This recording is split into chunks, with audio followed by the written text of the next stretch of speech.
Ooh, the hype was so real. I was so excited when I pressed that button and that Adorama order came my way. I was so excited for my Fuji X-T3. Woo! I was so excited. I saw the specs and I was like, I can't wait for this camera to arrive. But 6 months later, I sold that camera. So let's dig into why I sold my Fuji X-T3.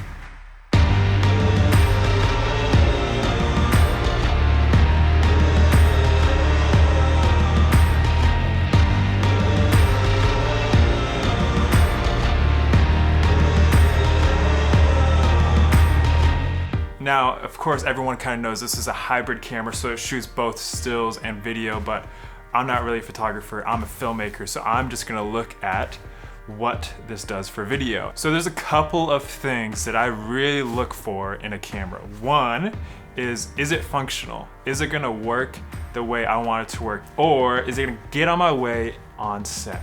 The second thing that I look for is, what does the image look like? Sure, specs and how it functions is one thing, but if I don't have a good image coming out of that camera, then who cares about if it can shoot 4K at 175 frames a second? Who cares about that if the image sucks? So let's put the Fuji X-T3 against these two categories. One, does it function well? And two, how does that image look?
So right off the bat, the specs for the price are mind-blowing. Really? 4K, 60p, 120 frames a second in 1080p.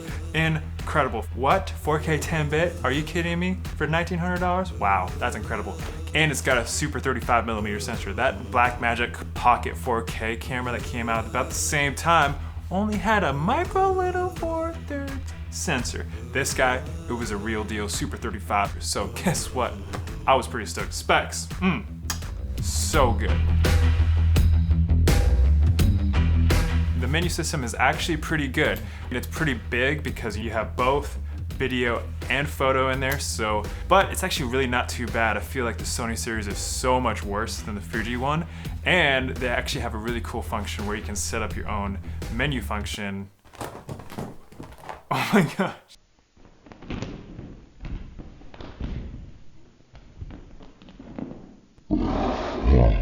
So you can have like your different codec setup, you can have your different frame rates as the different menu functions within the My Menu settings. It's pretty dope, actually. I use that all the time. The autofocus was pretty good. Sometimes it was a little hunty, especially in lower light situations, or if you had like a bright background and like maybe like a silhouetted subject, and it would really not know what to focus on. So the autofocus was definitely a plus, but not super functional all the time. And let's talk about that battery life. Oof, it would last probably about an hour shooting, maybe that.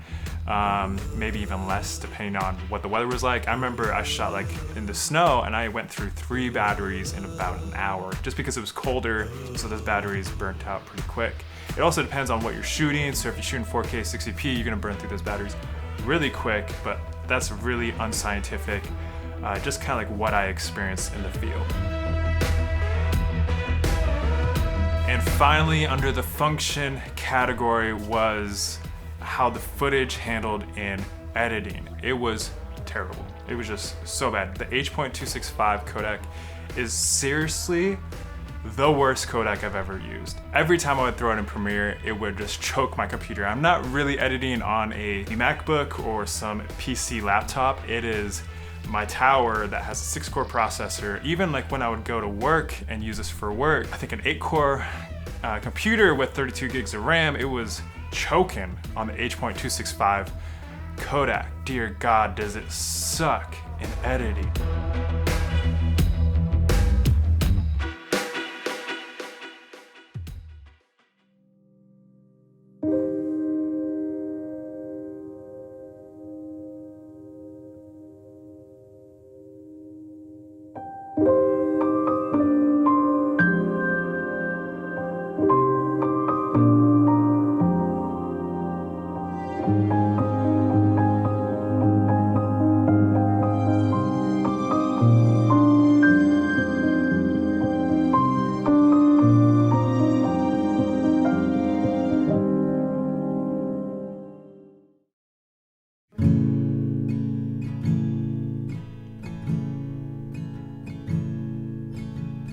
Now, if the specs shine through, which they kind of do, I would definitely put that in the win category for the X-T3, or the specs. They kind of killed it with the specs.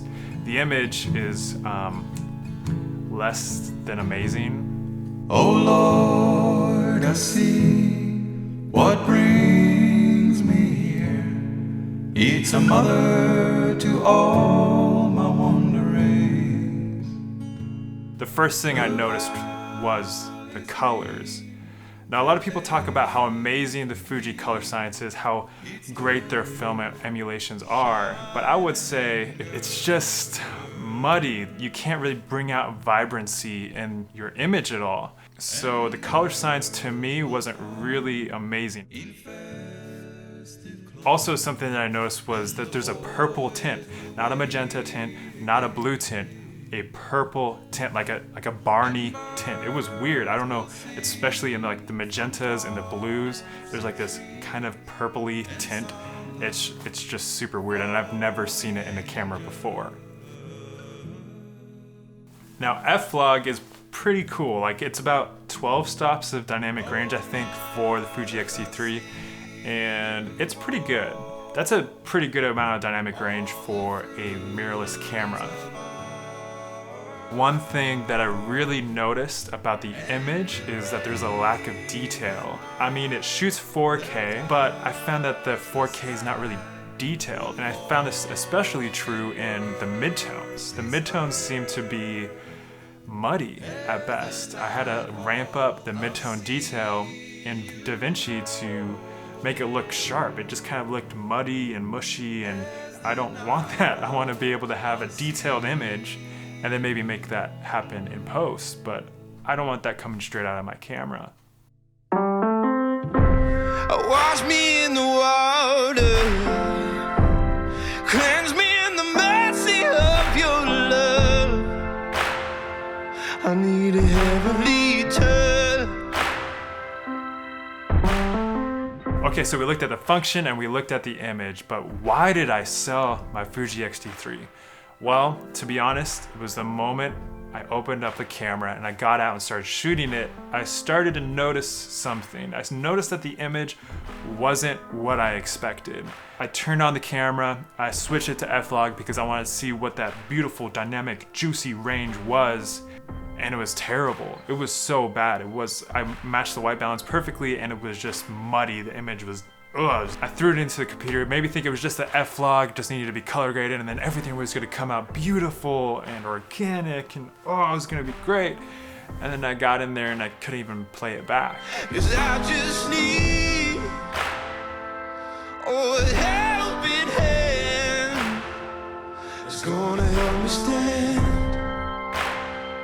It's gonna help me stand.